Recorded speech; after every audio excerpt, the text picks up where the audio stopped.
cái máy phun thông minh để rất phù hợp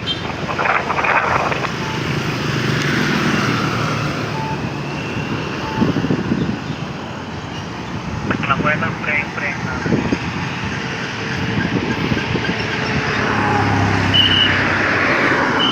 mấy nó là vậy quen mà nó quen mót mình đâu mà mình mót nó là cái xe nào cô chơi bay đó lại bạn làm đi với thế này là bà hạ sông An Nha đã chấm điệp xua sông đạch trung ai đom lục sợi prey mất đạiนิยมតាមដានរកការ live ផ្ទាល់ page អង្គភាពសារព័ត៌មាន CNU ដែលមានវត្តមានខ្ញុំបាទលឹកកីឡាកំពុងតែមានវត្តមានតាមបណ្ដោយផ្លូវ21ដែលមានករណីចរាចរណ៍ម៉ូតូបុកជាមួយនឹងរថយន្តឡើងពេញទំហឹងតែម្ដងណាប្រិមិត្ត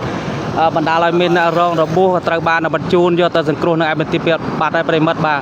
នៅវេលាថ្ងៃត្រង់ម៉ោង10ជាងនេះតែម្ដងណាប្រិមិត្តយើងបាទត្រូវនៅថ្ងៃទី5ខែ10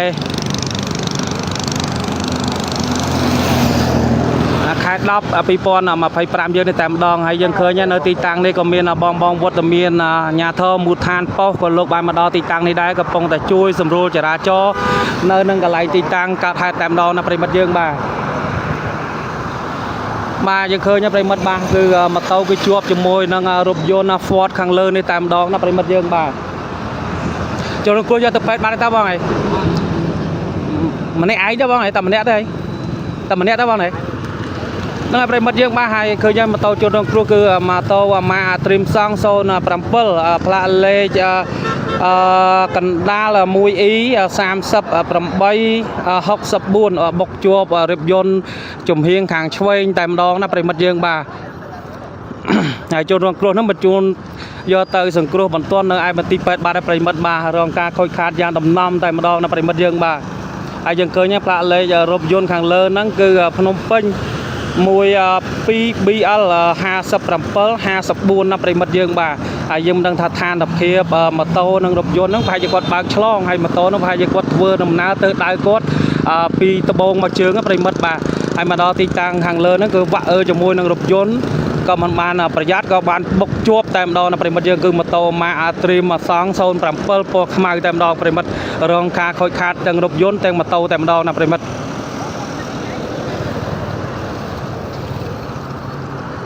ចឹងទេសូមមេត្តាជួយ share ចែកម្លែកផងដែរនៅហេតុការណ៍នៃគ្រោះថ្នាក់ចរាចរណ៍ខាងលើនេះណាប្រិមិត្តយើងដែលស្ថិតនៅតាមបណ្ដោយផ្លូវ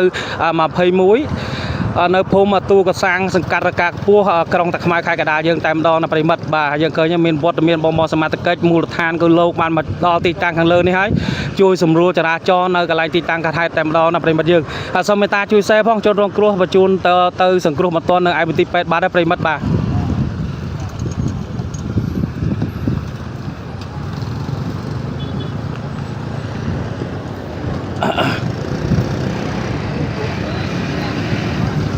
នេះប្រិមិត្តផ្លាកលេខម៉ូតូណាប្រិមិត្តយើងបាទផ្លាកលេខកណ្ដាល 1E 3864ណាប្រិមិត្តយើងបាទផ្លាកលេខម៉ូតូបុកគៀបជាប់មួយចំហៀងខាងឆ្វេងរថយន្តតែម្ដងណាប្រិមិត្តយើងបាទមិនដឹងថាលបឿនលឿនប៉ុណ្ណាទេប្រិមិត្តហើយវាក់គ្នាក៏លន់ក្តៀងដូចក្របបែកតែម្ដងណាប្រិមិត្តយើងបាទនៅច្រកចេញបូរីក្រុងរណប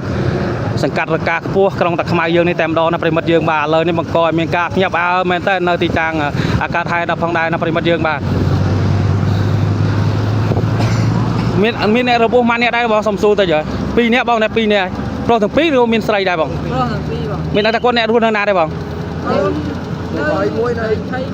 នៅប្រេកថៃមួយនៅខាងសាងទាំងអស់និយាយទៅបាទហើយជុំចាស់រថយន្តបង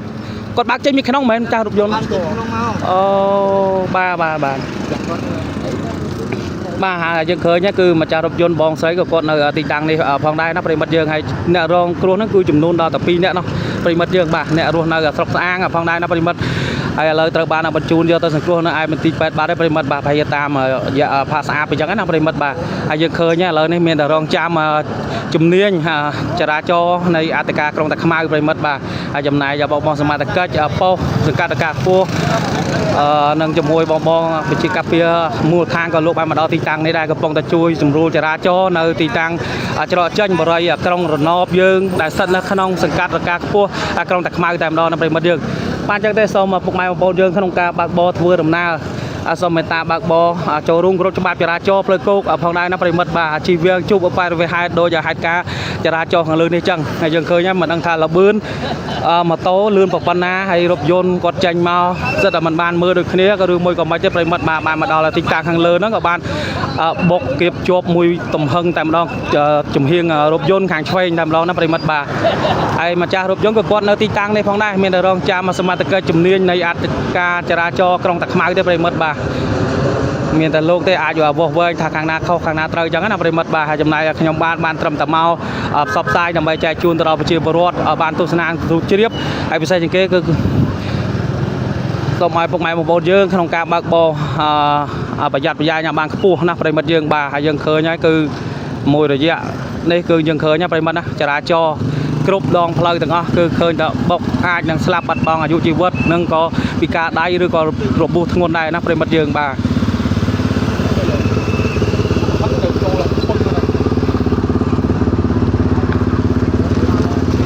អញ្ចឹងទេសូមពុកម៉ែបងប្អូនយើងមេត្តាជួយ share ចែកម្លែកផងដែរណាប្រិមិត្តយើងហើយអ្នករងរបួសចំនួនដល់តែ2នាក់ណោះបើតាមប្រភពព័ត៌មានដែលយើងទទួលបានពីបងប្អូនប្រជាពលរដ្ឋដែលលោកនៅកន្លែងទីតាំងកាត់ហែកហ្នឹងណាប្រិមិត្តបាទ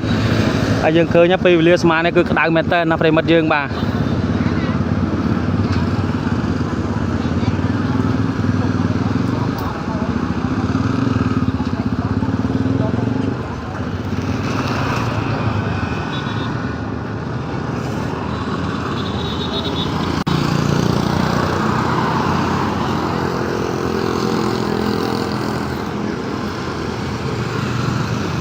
ហ្នឹងហើយប្រិមិត្តយើងអញ្ចឹងទេខ្ញុំបាទលក្ខកីឡាក៏សូមបញ្ចប់ការ live តែប៉ុណ្ណេះរាល់ពាក្យពេចន៍ធ្វើអធិប្បាយទៅមិនបានកបោះក្បាយដោយប្រការណាសូមខន្តីអភ័យទោសមកដល់រូបខ្ញុំបាទផងដែរណាប្រិមិត្តយើងបាទសូមអរគុណសូមគោរពលា